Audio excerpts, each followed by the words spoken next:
अस्सलाम वालेकुम second year science. बेटा आज का हमारा है ये चैप्टर नंबर 13 का सेकंड लेक्चर। ठीक है, इससे पहले हमारा लेक्चर हुआ था थर्सडे को और वो था फर्स्ट लेक्चर था चैप्टर 13 का।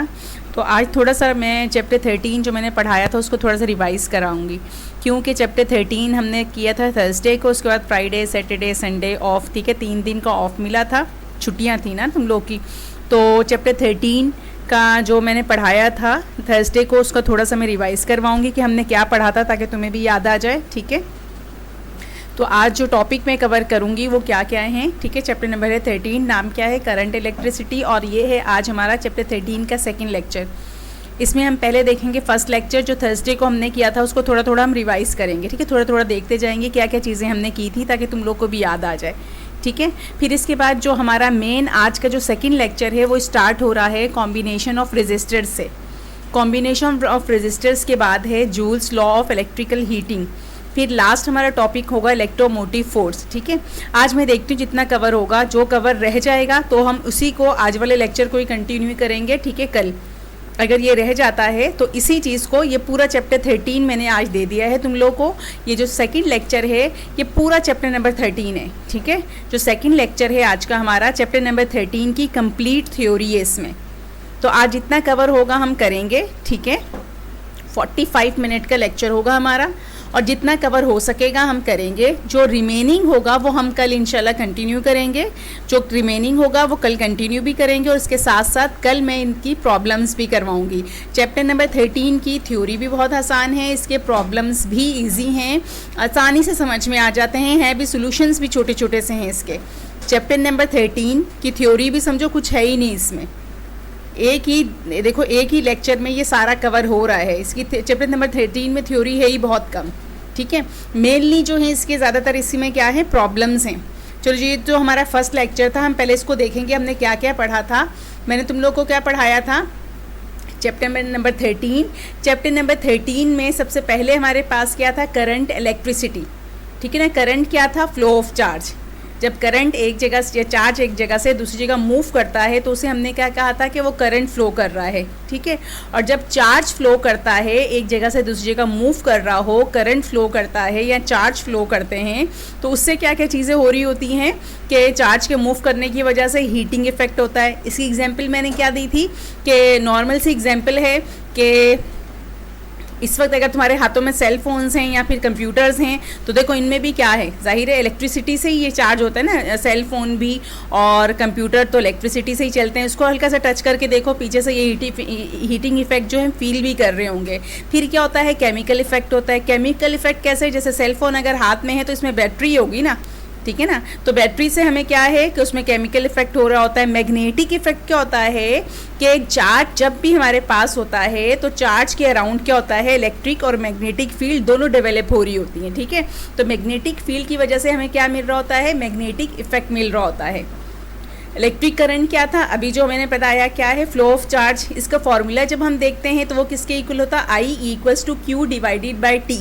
अब इस फॉर्मूले में I क्या है, करंट, और करंट का यूनिट हम क्या ले रहे होते हैं, एम्पियर, और करंट को शो करते हैं I से। Q यहाँ पे क्या है, चार्ज, और चार्ज का यूनिट क्या होता है, कूलम। चार्ज को हमने डिटेल में पढ़ा था चैप्टर नंबर 12 में।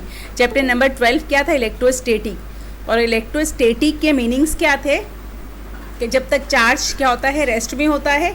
ठीक है, इलेक्ट्रिक चार्ज है और वो रेस्ट में है, तो उसको हम जो पढ़ते हैं उसको देखते हैं, उसके इफेक्ट को देखते हैं, उसकी प्रॉपर्टीज़ को देखते हैं, तो हमारे पास क्या होता है, इलेक्ट्रोस्टैटिक होता है। ठीक है, electro means charge, electron. Static किसे शो कर रहा होता है, रेस्ट को। ठीक है, स्टैटिक मीन्स क्या होता है, रेस्ट और स्टेशनरी कंडीशन। ओके, तो क्यू यहाँ पे क्या है, चार्ज है, और चार्ज का यूनिट क्या होता है, कूलम। टी यहाँ पे क्या है, टाइम। टाइम का यूनिट हम क्या लेते हैं, सेकेंड। ठीक है, तो करंट का यूनिट होता है एम्पियर, यानी एम्पियर किसके इक्वल होता है, कूलम पर सेकंड के। अगर हम देखें वैसे ही, अगर हम नॉर्मली कहते हैं तो हम करंट को जो हम मेजर कर रहे होते हैं एम्पियर में, और एम्पियर खुद किसके इक्वल होता है, कूलम पर सेकंड के। कूलम पर सेकंड के इक्वल क्यों होता है, क्योंकि देखो सामने स्क्रीन पे नज़र आ रहा है करंट का फॉर्मूला क्या है, I = Q divided by T। Q की जगह हम क्यू का यूनिट रखते हैं कूलम, टी की जगह टी का यूनिट रखते हैं सेकंड। ठीक है, कूलम पर सेकंड किसके इक्वल होता है, एम्पियर के, और यही इसकी डेफिनेशन में आ रहा होता है। फिर जो चार्ज हम Q ले रहे होते हैं तो Q को क्यू यहाँ पे क्या है, इलेक्ट्रॉन और प्रोटॉन दोनों हो सकते हैं, ठीक है। किसी भी कंडक्टर में जब करंट फ्लो करता है, जो करंट फ्लो कर रहा होता है वो ड्यू टू पॉजिटिव और नेगेटिव चार्ज किसी की वजह से भी फ्लो कर सकता है। तो जब हम इलेक्ट्रॉन या प्रोटॉन को हम लेते हैं तो इलेक्ट्रॉन या प्रोटॉन के दोनों के चार्जेस की जो वैल्यू है हमेशा कांस्टेंट होती है और सेम होती है, ठीक है। क्या होता है कि चार्ज ऑफ इलेक्ट्रॉन और चार्ज ऑफ प्रोटॉन हमेशा क्या होती है, सेम वैल्यू होती है, कांस्टेंट होती है। ये होता है 1.6 एक्सपोनेंट माइनस 19 कूलम, ठीक है। Q जो चार्ज ऑफ इलेक्ट्रॉन होता है वो इक्वल होता है 1.6 एक्सपोनेंट माइनस 19 के। इसी तरह से चार्ज ऑफ प्रोटॉन भी कांस्टेंट होता है, वो इलेक्ट्रॉन की वैल्यू के इक्वल होता है, वो भी क्या होता है 1.6 एक्सपोनेंट माइनस 19। मैं क्या बता रही थी कि किसी भी कंडक्टर में से जब करंट फ्लो करता है तो वो पॉजिटिव या नेगेटिव दोनों की चार्जेस की वजह से मूव कर सकता है। जब हम कहते हैं कि current is flowing due to negative charge, it means कि हम क्या कह रहे हैं, इलेक्ट्रॉन्स। अगर हम कहते हैं current is flowing due to positive charge, it means कि चार्ज के हमारे पास क्या होगा, प्रोटॉन, ठीक है। इनके नाम होते हैं। मोस्टली जो हम सपोज करते हैं यही सपोज कर रहे होते हैं कि जो करंट है वो फ्लो कर रहा है नेगेटिव चार्ज की वजह से। ना तो हमें करंट नज़र आता है, ना ही हमें चार्ज एक जगह से दूसरी जगह मूव करते हुए नज़र आता है। ये सारी अजम्पशंस हैं, ठीक है ना, अजम्पशंस हैं। चार्ज आज तक नज़र नहीं आया कि चार्ज क्या है, करंट फ्लो हो रहा है, करंट हमें नज़र आ रहा है, हमें नज़र नहीं आता, हम फील कर सकते हैं। फील कैसे करते हैं, जब हम इलेक्ट्रिसिटी को यूज़ कर रहे होते हैं तो डिफरेंट अप्लायंसेस है वो हमें नज़र आ रहे होते हैं ना। जिस तरह से ये सेल फोन या कंप्यूटर तुम्हारे सामने हैं, तो इसके लिए भी क्या है, जब चार्ज करते हैं इलेक्ट्रिसिटी है ना, और ये कंप्यूटर अगर ऑन है तो भी इलेक्ट्रिसिटी, तो हम उसको फील कर रहे होते हैं, इफेक्ट हमें नज़र आ रहा होता है। ओके, टॉपिक की तरफ वापस आते हैं कि अगर करंट जो है वो नेगेटिव चार्ज की वजह से फ्लो करेगा तो उसे कहेंगे इलेक्ट्रॉनिक करंट। अगर करंट जो है वो पॉजिटिव चार्ज की वजह से फ्लो करेगा तो उसे हम कहेंगे कन्वेंशनल करंट, ठीक है। अगर करंट पॉजिटिव चार्ज की वजह से मूव करेगा वो कन्वेंशनल करंट होगा, अगर नेगेटिव चार्ज की वजह से फ्लो करेगा तो वो कौन सा हो जाएगा, इलेक्ट्रॉनिक करंट। इसके बाद था Ohm's law. Ohm's law matric में भी पढ़ा होगा कि voltage and current are directly proportional to each other. Proportionality के साइन को जब हटाएंगे तो यहाँ पे कांस्टेंट आर आता है। आर क्या है, रेजिस्टेंस। आई क्या है, करंट। वी क्या है, पोटेंशियल डिफरेंस और वोल्टेज। पोटेंशियल डिफरेंस और वोल्टेज को हम किस में मेजर करते हैं, वोल्ट में। आई क्या है, करंट। करंट को हमेशा किस में मेजर करते हैं, एम्पेयर में। आर क्या है, रेजिस्टेंस, और रेजिस्टेंस को किस में मेजर करते हैं, ओहम्स में। रेजिस्टेंस क्या होती है, अपोजिंग फोर्स होती है, ठीक है। रेजिस्टेंस क्या है, अपोजिंग फोर्स है, जिसे काम क्या होता है, करंट को डिक्रीज करना या करंट को स्टॉप करना। रेजिस्टेंस का काम क्या होता है, करंट को या तो बिल्कुल ही क्या कर देना, ज़ीरो कर देना, या फिर उसकी वैल्यू को क्या कर देना, ज़ीरो कर देना या डिक्रीज कर देना, ठीक है। और ओहम्स का यूनिट क्या होता है, ओहम किसका यूनिट है, रेजिस्टेंस का, ठीक है। फिर ओहम की डेफिनेशन भी यहाँ पे लिखी है, मैं पहले समझा चुकी हूँ ये सारी चीज़ें। फिर क्या था, cause of resistance. Cause of resistance क्या होता है कि देखो, जो इलेक्ट्रिसिटी जिन सब्सटेंसेस से पास होती है उसे हम क्या कहते हैं, कंडक्टर, है ना। और कंडक्टर कौन कौन सी चीज़ें हैं, आयरन भी है, कॉपर भी है, सिल्वर भी है, ये सारी चीज़ें क्या हैं, कंडक्टर हैं। तो वो सब्सटेंसेस जिनसे करंट पास हो सकता है उसे हम क्या कहते हैं, कंडक्टर हैं। मेटल्स, ठीक है ना, मेटल्स क्या होती हैं, कंडक्टर होती हैं। हम मेटल में खुद भी क्या होगा, सही, उसमें डिफरेंट एटम्स होंगे, वो उनकी बाउंडिंग क्या होती है, बहुत टाइट होती है ना, क्योंकि वो क्या है, सॉलिड हैं। अब क्या होता है कि जब किसी भी कंडक्टर से पोटेंशियल डिफरेंस पास करते हैं तो पोटेंशियल डिफरेंस की वजह से क्या होता है कि चार्ज एक पॉइंट से दूसरे पॉइंट तक मूव करना शुरू कर देता है। चैप्टर नंबर 12 में हमने पढ़ा था पोटेंशियल डिफरेंस क्या था, work done per unit charge. Potential difference क्या था, work done per unit charge, ठीक है। वो काम जिसकी वजह से चार्ज एक जगह से दूसरी जगह मूव करे उसे कहते हैं पोटेंशियल डिफरेंस। तो जब किसी कंडक्टर से पोटेंशियल डिफरेंस पास करते हैं तो क्या होता है कि वो फोर्स एक्सपीरियंस करता है, ठीक है। होता है इलेक्ट्रॉन्स, फ्री इलेक्ट्रॉन्स होते हैं। फ्री इलेक्ट्रॉन्स क्या हैं, इसको हम डिटेल में पढ़ेंगे चैप्टर नंबर 15 में, ठीक है ना। फिलहाल इतना समझो कि जब किसी कंडक्टर से हम को पोटेंशियल डिफरेंस सप्लाई करते हैं तो पोटेंशियल डिफरेंस की वजह से क्या होता है कि उसमें फ्री इलेक्ट्रॉन्स जो होते हैं, ठीक है, वो क्या करते हैं कि मूव करते हैं। फ्री इलेक्ट्रॉन्स जब मूव करते हैं तो आपस में उनके कोलिजन्स होते हैं, और जो मेटल हमारे पास है, मेटल के जो एटम्स हैं उनसे भी फ्री इलेक्ट्रॉन्स क्या करते हैं, कोलाइड करते हैं। तो कोलिजन्स की वजह से क्या होता है कि मेटल का जो टेम्परेचर है वो इंक्रीज़ कर जाता है। कोलिजन्स कैसे होते हैं के जो फ्री इलेक्ट्रॉन्स हैं वो मेटल के जो एटम्स होते हैं उनसे कोलाइड करते हैं। तो कोलिजन्स की वजह से क्या होता है कि मेटल का टेम्परेचर इंक्रीज करता है। जब टेम्परेचर इंक्रीज करता है तो रेजिस्टेंस भी क्या हो जाती है, इंक्रीज हो जाती है। ठीक है, अब ये another form of Ohm's law क्या है कि चीज़ वही है कि I and V are directly proportional to each other. Proportionality को साइन को हटा के यहाँ क्या करते हैं, के लगा देते हैं। जिस तरह पहले क्या लगाया था, आर लगाया था। यहाँ देखो पिछली स्लाइड में क्या कर रहे हैं कि वी डायरेक्टली प्रोपोर्शनल टू आई, और प्रोपोर्शनलिटी को साइन को हटा के क्या लगा रहे हैं, आर लगा रहे हैं कांस्टेंट, और आर क्या है, रेजिस्टेंस। और यहाँ पे क्या कर दिया हमने, लिखा आई इक्वल्स टू के वी। पहले क्या था, V equals to I R, के voltage equals to product of current and resistance. वहाँ वोल्टेज के लिए हमने इक्वेशन लिखी थी, यहाँ करंट के लिए ये है करंट इक्वल्स टू के वी। ठीक है, V क्या है यहाँ पे, पोटेंशियल डिफरेंस, और K यहाँ पे है कंडक्टेंस। ये मैं पहले भी पढ़ा चुकी हूँ। ठीक है, K क्या है, कांस्टेंट है, और ये क्या है, कंडक्टेंस है।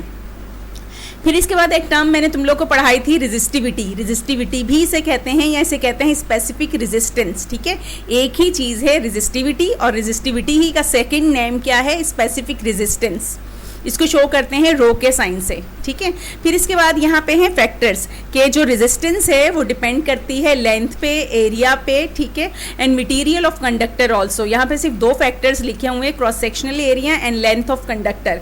एक और इसमें फैक्टर आएगा कि resistance also depends on material of conductor. अगर गुड कंडक्टर है तो रेजिस्टेंस क्या होगी, उसकी लो होगी। अगर बैड कंडक्टर है तो हाई रेजिस्टेंस होगी। ठीक है, अच्छा, रेजिस्टिविटी को शो करते हैं रो से, और रेजिस्टिविटी का यूनिट होता है ओहम मीटर।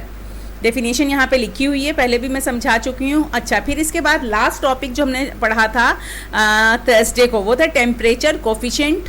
ठीक है, temperature coefficient of resistance last topic था। टेम्परेचर कोफिशिएंट ऑफ रेजिस्टेंस को शो किया थे अल्फा से, और अल्फा इक्वल होता है आर टी। ये आर टी क्या है, resistance at T degree centigrade. फिर है आर नॉट। आर नॉट क्या है, रेजिस्टेंस एट 0 डिग्री सेंटीग्रेड। ठीक है, आर नॉट क्या है कि when temperature is 0 degree centigrade, और आर टी क्या है, when temperature is T degree centigrade. T degree centigrade का मतलब क्या है, टेम्परेचर कुछ भी होगा लेकिन जीरो नहीं होगा, या तो उसकी वैल्यू 0 से ज़्यादा होगी या 0 से कम भी हो सकती है। ठीक है, मैंने कहा 10 डिग्री सेंटीग्रेड या -10 भी हो सकता है वो।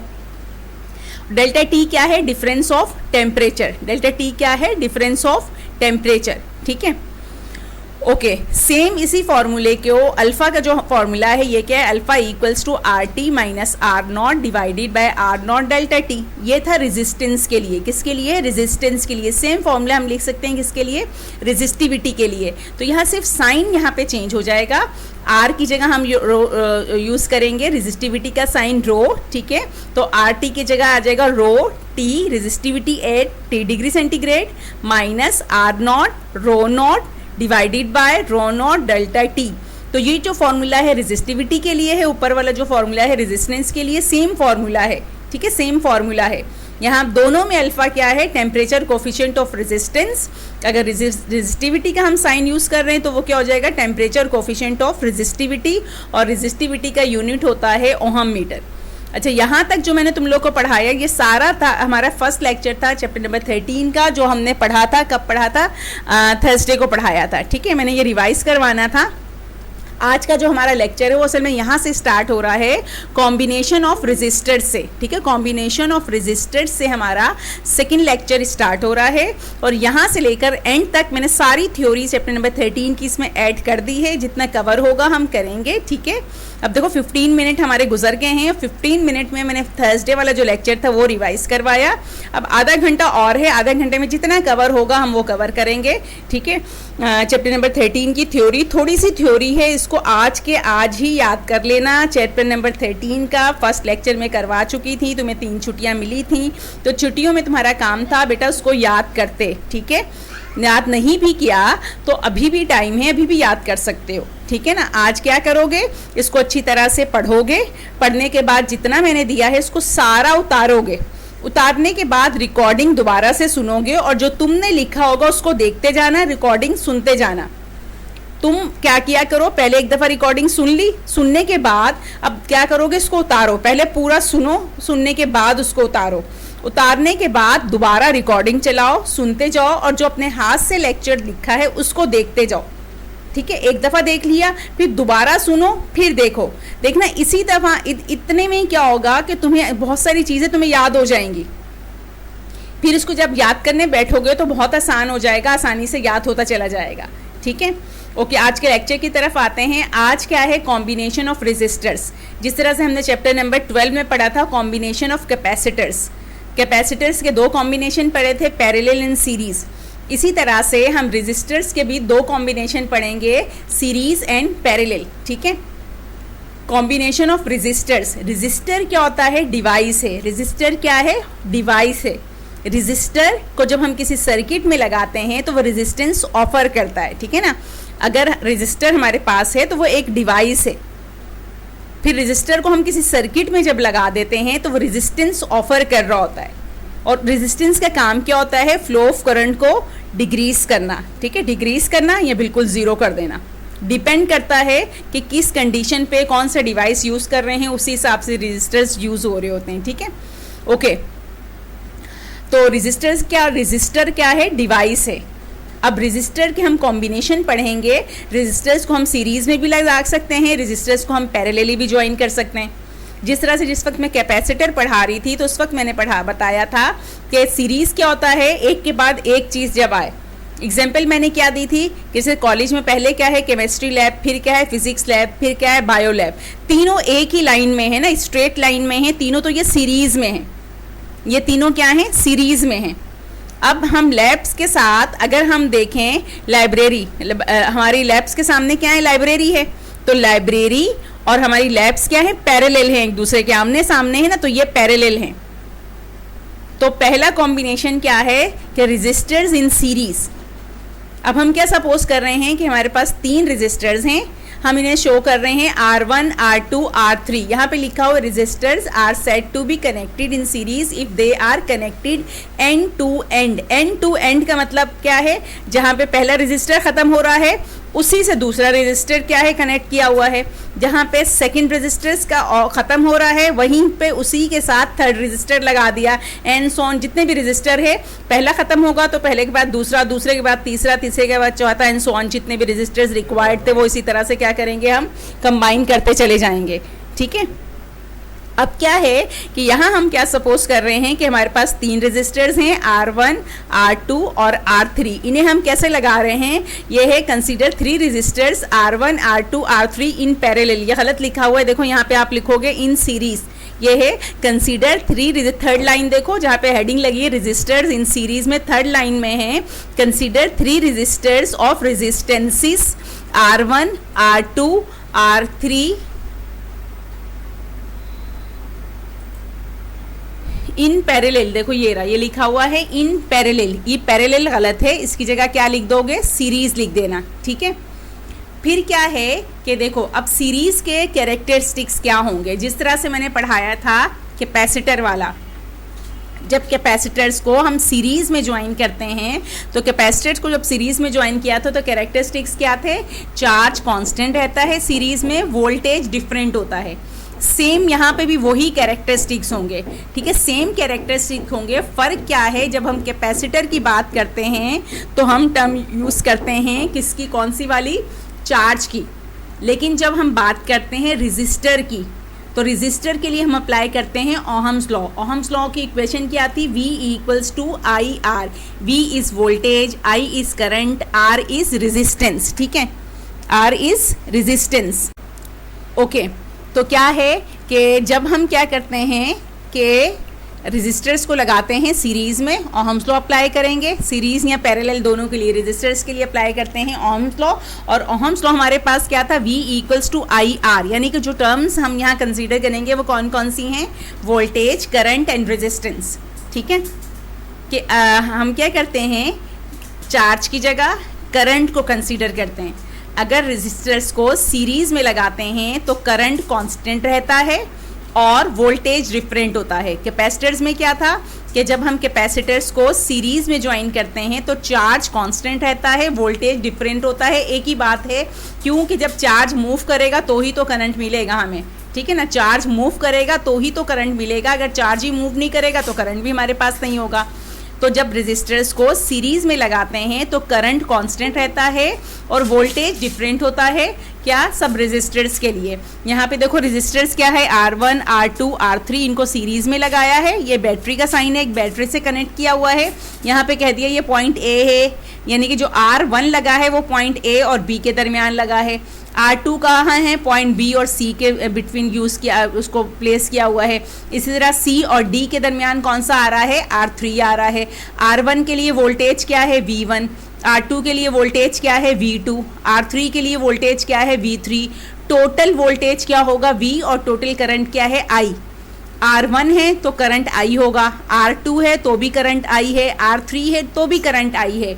क्यों I है, क्योंकि हमने रेजिस्टर्स को कैसे लगाया है, सीरीज में, और सीरीज में हमेशा करंट कांस्टेंट रहता है। जब भी रेजिस्टर्स को सीरीज में ज्वाइन करते हैं तो सब जो रेजिस्टर्स होते हैं उन पे करंट कांस्टेंट होता है। कांस्टेंट का मतलब क्या है, जो टोटल करंट है वही R1 का करंट होगा, जो टोटल करंट है वही R2 का करंट होगा, जो टोटल करंट है वही R3 का करंट होगा। लेकिन वोल्टेज जो है R1, R2, R3 के लिए डिफरेंट होगा, ठीक है। R1 के लिए V1, R2 के लिए V2, R3 के लिए V3, ठीक है। फिर क्या है कि अब हम अप्लाई करेंगे ओहम्स लॉ, और हम वोल्टेज, क्योंकि सबके लिए करंट तो सेम है, करंट फाइंड करने की ज़रूरत नहीं होती सीरीज़ कॉम्बिनेशन में, ठीक है। लेकिन वोल्टेज फाइंड करते हैं सीरीज़ में। करंट जो होता है हर रेजिस्टर पे कांस्टेंट होता है, सेम रहता है, यानी जो टोटल करंट है वही हमें सब रेजिस्टर पे करंट मिलता है। लेकिन हर रेजिस्टर पे वोल्टेज डिफरेंट होता है, तो हम सब के लिए वोल्टेज फाइंड करते हैं सीरीज़ में। तो इक्वेशन जो वोल्टेज किसके इक्वल होता है, V equals to I R. अब हम क्या देखेंगे, पोटेंशियल डिफरेंस अक्रॉस R1, तो क्या हो जाएगा, V1 I R1। फिर पोटेंशियल डिफरेंस अक्रॉस R2 क्या हो जाएगा, V2 equals to I R2। Potential difference across R3 क्या हो जाएगा, V3 equals to I R3। Current constant रहेगा तो V1 के लिए भी I, V2 के लिए भी I, V3 के लिए भी I। अब तीन इक्वेशंस हमारे पास आ गई, 1, 2 एंड 3, ठीक है। बेसिक इक्वेशन हमारे पास क्या होती है, वोल्टेज की बेसिक इक्वेशन होती है V equals to V1 plus V2 plus V3। अब इस इक्वेशन में हम इन तीनों वैल्यूज़ को रख देंगे। V1 की जगह हम रखेंगे IR1, V2 की जगह रखा IR2, V3 की जगह रख दिया IR3, ठीक है। I यहाँ पे कॉमन ले लिया, I से कैंसिल हो जाएगा, तो हमारे पास इक्वेशन आ जाएगा RE का मतलब क्या है, टोटल रेजिस्टेंस, इक्विवेलेंट रेजिस्टेंस, ठीक है, equals to R1 plus R2 plus R3। ये इक्वेशन किसकी है, सीरीज़ कॉम्बिनेशन की, कि जब हम रेजिस्टर्स को सीरीज़ में लगाते हैं तो करंट कांस्टेंट रहता है और वोल्टेज हर रेजिस्टर के लिए डिफरेंट होता है। और फाइनली जो इक्वेशन हमारे पास आई है वो है R equals to R1 plus R2 plus R3, ठीक है। तो ये इक्वेशन क्या शो कर रही है, the equivalent resistance is greater than the greatest individual resistance, यानी कि जो टोटल रेजिस्टेंस है, ठीक है, पीछे आ जाते हैं यहाँ पे हम, यानी कि जो टोटल रेजिस्टेंस R है वो इंडिविजुअल जो ग्रेटेस्ट रेजिस्टेंस होगी उससे ज़्यादा होगी। मतलब मैंने कहा सपोज R1 है 2, R3 है 4 और R3 है 6, R1 2 4 6, तो 2 4 6 का सम लेंगे, 2 प्लस 4 क्या हो जाएगा 6, और 6 प्लस 6 कितना हो जाएगा 12, 2 प्लस 4 प्लस 6 का जब हम सम लेंगे तो क्या हो जाएगा 12, तो वो 12 क्या है, टोटल रेजिस्टेंस। और जब हम R1 R2 और R3 को अगर मैं देखूं, R1 है 2, मैंने कहा R3 है 4 और R1 है 2, R2 है 4 और R3 है 6, यानी जो टोटल रेजिस्टेंस 12 है वो R3 से बड़ी है, ठीक है ना। तो यही फर्स्ट पॉइंट में बता रहे हैं। ओके, फिर इसके बाद आ जाओ कि रेजिस्टर्स इन पैरेलल, कि अब मैं सपोज कर रही हूँ कि वही तीन रेजिस्टेंस है मेरे पास, रेजिस्टर हैं R1 R2 R3, इनको पैरेलली ज्वाइन कर दिया। अब पैरेलल जो होता है वो अपोजिट होता है सीरीज़ का। अब सीरीज़ में तुम्हें सिर्फ एक पॉइंट, सीरीज़ हो और पैरेलल, सीरीज़ पैरेलल के लिए सिर्फ एक पॉइंट याद रखना है कि in series combination current always remains constant. Series में अगर करंट कांस्टेंट है तो पैरेलल इसका अपोजिट है, पैरेलल में वोल्टेज कांस्टेंट हो जाएगा। वोल्टेज कांस्टेंट है तो करंट डिफरेंट होगा, एक वक्त में एक चीज़ कांस्टेंट है तो दूसरी डिफरेंट हो जाएगी, ठीक है। यानी जब हम रेजिस्टर्स को पैरेलली ज्वाइन करते हैं तो पैरेलल कॉम्बिनेशन में वोल्टेज कांस्टेंट रहता है और हर रेजिस्टर पे जो करंट है वो डिफरेंट होगा, ठीक है। अब मैंने कहा मेरे पास तीन रेजिस्टर हैं, ये है R1, ये R2, ये R3, इनको पैरेलली ज्वाइन कर दिया। टोटल वोल्टेज क्या है V, टोटल करंट क्या है I। तो R1 के लिए भी वोल्टेज क्या होगा V, R2 के लिए भी वोल्टेज क्या होगा V, R3 के लिए भी वोल्टेज क्या होगा V। क्यों? क्योंकि पैरेलल कॉम्बिनेशन में वोल्टेज कांस्टेंट रहता है लेकिन करंट अलग अलग होगा। R1 के लिए करंट होगा I1, R2 के लिए देखो करंट क्या है I2, R3 के लिए करंट क्या हो जाएगा I3। ठीक है, तो वोल्टेज तो यहाँ पे कांस्टेंट है, तो हम क्या फाइंड करेंगे अब, हर रेजिस्टर के लिए फाइंड करेंगे करंट। ठीक है, R1 के लिए करंट क्या हो जाएगा, बेसिक इक्वेशन क्या होती है V equals to I R. जब V equals to I R को हम I के लिए लिखेंगे तो क्या हो जाएगा I equals to V upon R, I equals to V upon R. इसको देख के हम क्या करेंगे I1, I2, I3 के लिए इक्वेशन लिखेंगे। I1 क्या हो जाएगा V divided by R1, I2 क्या हो जाएगा V divided by R2, I3 क्या हो जाएगा V divided by R3। V क्यों लिखा, क्योंकि पैरेलल में वोल्टेज कांस्टेंट रहता है। फिर इसके बाद क्या करेंगे कि पैरेलल कॉम्बिनेशन के लिए करंट की इक्वेशन होती है कि total current I equals to I1 plus I2 plus I3। अब इस I1, I2, I3 के लिए जो वैल्यू है ना, I1 equals to V upon R1 रखेंगे, I2 की जगह रख देंगे V अपॉन R2, I3 की जगह रखेंगे V अपॉन R3। ठीक है, इस इक्वेशन में, और I की जगह रख देंगे V अपॉन I। तो क्या होगा, ये हमारे पास इक्वेशन आ गई V upon R equals to V upon R1, V upon R2, V upon R3। ये क्या किया कि हमने यहाँ पे I1, I2, I3 की जगह इनकी वैल्यूज़ रखी, फिर V कॉमन लिया, V से कैंसिल हो जाएगा। ये नेक्स्ट इक्वेशन जो है ये अब खुद से लिखोगे, लास्ट वाली इक्वेशन लिखोगे, V से कैंसिल हो जाएगा, तो इक्वेशन हमारे पास आ जाएगी 1/R equals to 1/R1 plus 1/R2 plus 1/R3। ठीक है, ये पैरेलल कॉम्बिनेशन की इक्वेशन होगी। और यहाँ पे जो सर्किट नज़र आ रहा है ना, ये टोटल रेजिस्टेंस है। ये क्या है, टोटल रेजिस्टेंस, ये है क्या है टोटल करंट, और टोटल वोल्टेज, और ये क्या है टोटल करंट। पैरेलल कॉम्बिनेशन में क्या होता है कि वोल्टेज सेम रहता है, करंट डिफरेंट होता है, और फाइनली जो इक्वेशन हमारे पास आती है वो होती है 1/R equals to 1/R1 plus 1/R2 plus 1/R3। ठीक है, ये थे कॉम्बिनेशन ऑफ रेजिस्टर्स। फिर इसके बाद है हमारे पास Joule's law of electric heating. ठीक है, अब ये क्या है, ये सिर्फ हम यूज़ करेंगे, थ्योरी में एज सच कभी आया नहीं है आज तक कि इसको, लेकिन न्यूमेरिकल है इसके, उसमें यूज़ होगा ये इसका फॉर्मूला होता है H इक्वल्स टू VIT।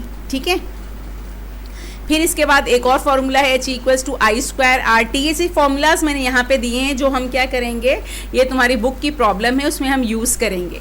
फिर इसके यूनिट होते हैं। फिर एक और फार्मूला है H equals to V² divided by RT। T यहाँ पे क्या है टाइम, V क्या है वोल्टेज, R क्या है रेजिस्टेंस, और H क्या है हीट का एक और फार्मूला होता है जो हमने चैप्टर नंबर 11 में किया था, पढ़ चुके। हीट किसके इक्वल होता है, MC डेल्टा T के।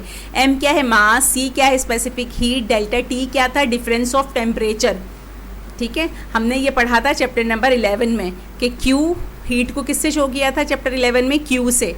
Q किसके इक्वल था, MC डेल्टा T के, और यहाँ पे हम हीट को शो कर रहे हैं H से। ठीक है, चैप्टर नंबर 11 में शो किया था Q से। ये इक्वल है MC डेल्टा T के। C क्या है स्पेसिफिक हीट, M क्या है मास, और डेल्टा T क्या है difference of temperature.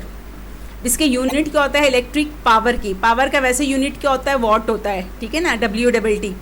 Kilo watt में भी लेते हैं, मेगावाट में भी इसको हम ले सकते हैं। ठीक है, किलो वॉट है तो किसके था, 1 किलो किसके इक्वल होता है, मैंने पहले भी बताया 1000 के। और 1 मेगा, ये क्या है 1 मेगावाट, मेगा की किसके इक्वल होता है 10⁻⁻⁶ के।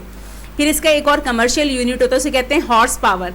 1 HP, 1 HP क्या है 1 हॉर्स पावर।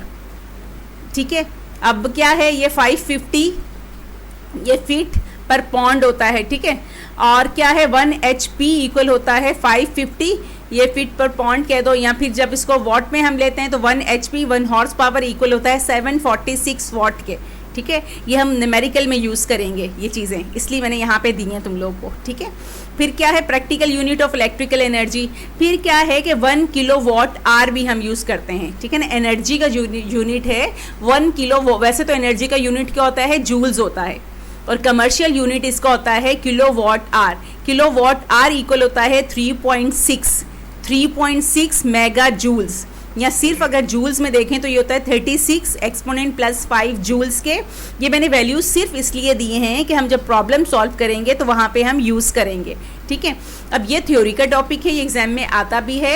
अब है हमारे पास ईएमएफ, इलेक्ट्रोमोटिव फोर्स, ठीक है। इलेक्ट्रोमोटिव फोर्स को कहते हैं ईएमएफ। ये क्या होता है? Is a total work done in driving unit charge around a complete electrical circuit in which the source is connected, ठीक है।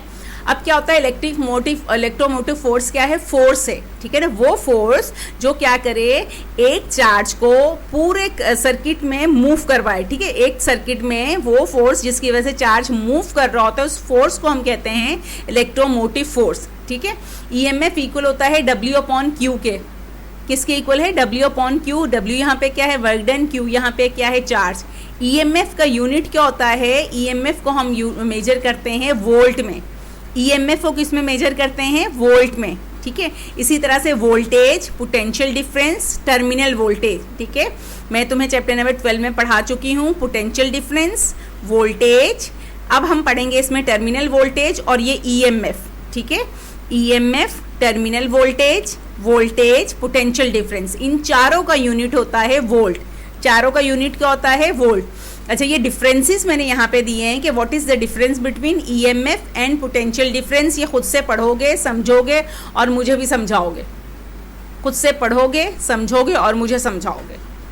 मैं पूछूं पॉइंट 1 क्या है, 2 क्या है, 3 क्या है, 5, 6 क्या है, अब ये तुम्हें समझना है क्या है, क्योंकि मैं सारा पढ़ा चुकी हूँ। जो मैंने पढ़ाया है वही चीज़ें यहाँ पे लिखी हुई हैं, ठीक है। फिर लास्ट टॉपिक है terminal potential difference. Terminal potential difference को शो करते हैं हम किससे? V से। V किसके इक्वल है? E के। यहाँ पे V क्या है? वोल्टेज। E क्या है? EMF। और EMF यहाँ V इक्वल होता है किसके? IR के। एक और फार्मूला हम यहाँ पे असल में ये फार्मूला यूज़ करेंगे। ये फार्मूलाज भी दोनों जो हैं न्यूमेरिकल में यूज़ होंगे। तुम्हारे बुक की प्रॉब्लम नंबर शायद 10 और 11 है, उसमें ये यूज़ हो रहे हैं। ये यहाँ पे E क्या है? EMF। V क्या है? वोल्टेज। I क्या है? करंट। और स्मॉल r क्या है? इंटरनल रेजिस्टेंस, ठीक है। E क्या है? EMF। V क्या है? वोल्टेज। I है करंट और स्मॉल r है इंटरनल रेजिस्टेंस। ये प्रॉब्लम में हम यूज़ करेंगे। जब प्रॉब्लम इसकी आती है तो उसमें लिखा होता है इंटरनल रेजिस्टेंस। अगर लिखा होगा इंटरनल रेजिस्टेंस तो उसको हम शो करेंगे R से। और इंटरनल रेजिस्टेंस का भी यूनिट क्या होता है? हमारे पास होता है इंटरनल रेजिस्टेंस का यूनिट भी होता है ओहम्स, ठीक है। इंटरनल रेजिस्टेंस का यूनिट भी क्या होता है? ओहम। क्लियर है यहाँ तक? ठीक है। और तो यहाँ पे क्या है? लेक्चर हो गया ऑफ, ठीक है, ख़त्म। चैप्टर नंबर 12 की ये पूरे की थ्योरी है। अब तुम्हें ये अच्छी तरह से सुनना है। सुन के तुम्हें इसे क्या करना है? एक दफ़ा पहले सुनोगे, सुन के दोबारा इसको उतारोगे, उतारने के बाद दोबारा सुनोगे और जो तुम्हारा हैंड रिटन है ना काम, उसको देखते जाओगे, सुनते जाओगे। एक दफ़ा सुनने के बाद इसको दोबारा सुनो। फिर क्या करोगे? फिर याद करना शुरू करोगे। शाम 5 बजे लेक्चर खोल के बैठ जाओ। चैप्टर नंबर 13 की थ्योरी थोड़ी सी है, ज़्यादा नहीं है, ठीक है। ये तुम्हें सारी थ्योरी याद करनी है। जब थ्योरी याद कर लोगे तो कल हम इसके करेंगे प्रॉब्लम्स, क्योंकि आज हमारा ये कवर हो गया है। आज हमारा ये लेक्चर कंप्लीट हो गया है। ये तो लेक्चर भी कंप्लीट हो गया, उसमें हमारी पूरी थ्योरी भी कवर हो गई है। तो तुम्हें क्या करना है? इसको अब याद करना है और आज ही याद करोगे तो ये तुम्हें आसान लगेगा। ये हमारा लास्ट टॉपिक था, कौन सा? टर्मिनल पोटेंशियल डिफरेंस वाला। यहाँ पे चैप्टर नंबर 13 की थ्योरी कंप्लीट हो गई। जो सेकंड लेक्चर है चैप्टर नंबर 13 का, देखो इसमें सारी थ्योरी मैंने कवर कर दी है और इतनी ही थ्योरी है। इसको आज के आज याद करना। आज के आज याद करोगे, समझोगे, याद करोगे और कल जब मैं इसके प्रॉब्लम्स करवाऊंगी तो तुम्हें बिल्कुल भी मुश्किल नहीं लगेगी। फ़ौरन के फ़ौरन तुम्हें याद होता चला, वो प्रॉब्लम समझ में आती चली जाएंगी। इसकी प्रॉब्लम भी आसान है। चैप्टर नंबर की थ्योरी 13 की थ्योरी भी कम है और इसकी प्रॉब्लम्स भी बहुत आसान हैं। बहुत सारी प्रॉब्लम्स हैं लेकिन हैं आसान प्रॉब्लम्स भी, एग्जाम्पल्स भी। तो कल क्या करोगे? जब लेक्चर होगा तो बुक भी लेके बैठोगे, 10 ईयर भी लेके बैठोगे, कैलकुलेटर भी। बुक, 10 ईयर, कैलकुलेटर, ठीक है, सारी चीज़ें लेके बैठोगे। उस मेरे साथ साथ जैसे जैसे मैं कहूँगी उसको समझते जाना। जो चीज़ मैं सॉल्व करने के लिए दूंगी फ़ौरन के फ़ौरन सॉल्व करनी है तुम्हें, ठीक है। फ़ौरन के फ़ौरन सॉल्व करोगे। आज का लेक्चर यहाँ पे ऑफ करते हैं। कल तक के लिए अल्लाह हाफिज़। और अच्छी तरह से लेक्चर को सुनना, समझना, लिखना और 5 बजे रजिस्टर दोबारा से खोलना और याद करना शुरू कर देना, ठीक है।